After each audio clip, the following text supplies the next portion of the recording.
Muidugi on ja mul on hästi hea meel teadlaste üle, et tegelikult selle koostööprogrammi arendamisel ongi olnud initsiatiiv teadlaste poolel, sest midagi pole salata, ega Eesti kosmosetööstus ei tärka kohe esimese sellise päikesekiiri peale, vaid see võtab aega, kuni teadussaavutused on sellises seisus, et neid saab tõesti tulemuseks, produktiks, teenuseks arendada. Ja sellepärast loomulikult, eks me koos ettevõtjatega, koos riigiasutustega oleme ikka ühise asja eest väljas, et Eestis läheks elu paremaks ja meie majandus areneks hästi, nii et teadlased kindlasti näevad oma suurt rolli siin ja meil on seda kompetentsi, mille peale praegu ehitada, et Eestis tegelikult kosmosevaldkonnaga seotud teadussuundasid on kõikides suuremates ülikoolides ja Tartu observatooriumis, nii et me näeme siin päris mitut valdkonda, kus koostööd ettevõtetega saab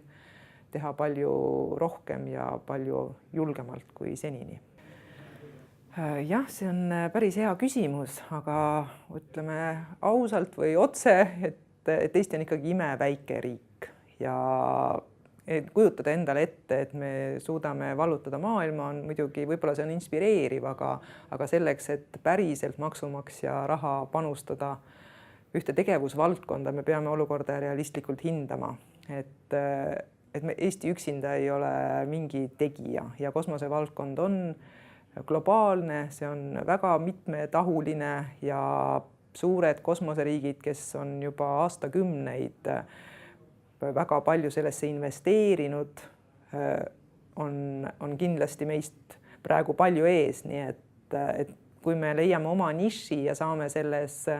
suurte mängus kaasa mängida, siis see on eelkõige kasulik Eestile endale ja muidugi me peame seda kosmost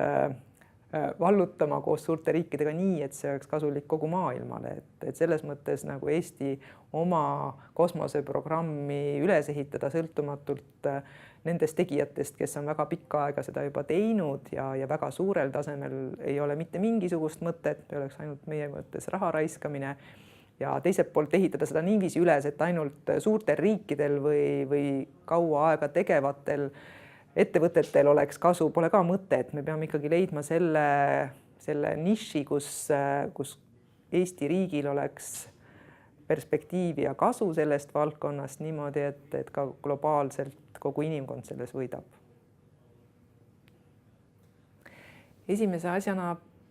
me peaksime ennast rohkem näitama, et mida me suudame teha.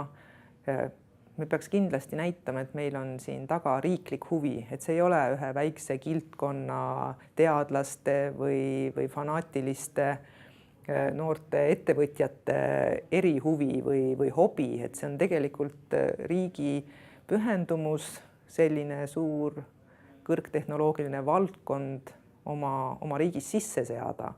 Ja kui riik seda näitab oma pühendumisega, oma panustamisega Euroopa Kosmoseagentuuri, nii nagu me praegu oleme jõudnud koostöökokkuleppele, see on väga tugev alus ja loomulikult nii teadlaste kui ka ettevõtjate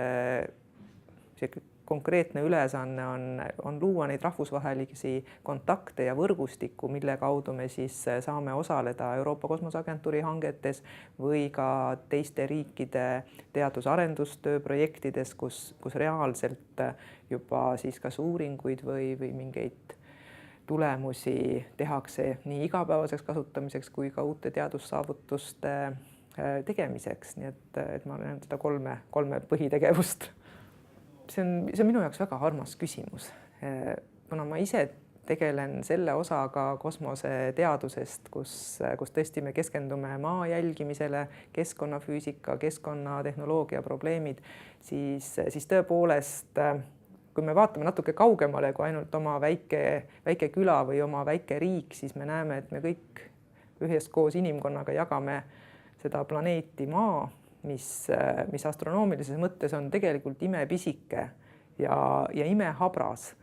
ja selle süsteemi funktsioneerimine on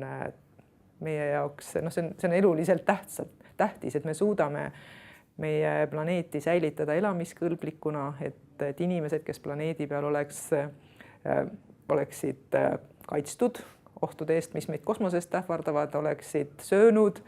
hingaksid puhast õhku, et oleksid terved, et see on nagu selline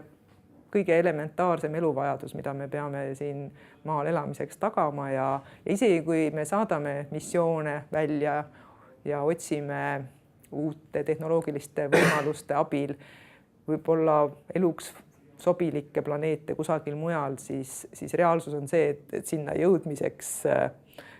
kulub kindlasti palju-palju rohkem aega kui meie oma elu või meie laste ja lastelaste eluiga, nii et meil on ainus planeet, mida me saame eluks kasutada, on ikkagi meie maa, et ühiselt peame seda hoidma.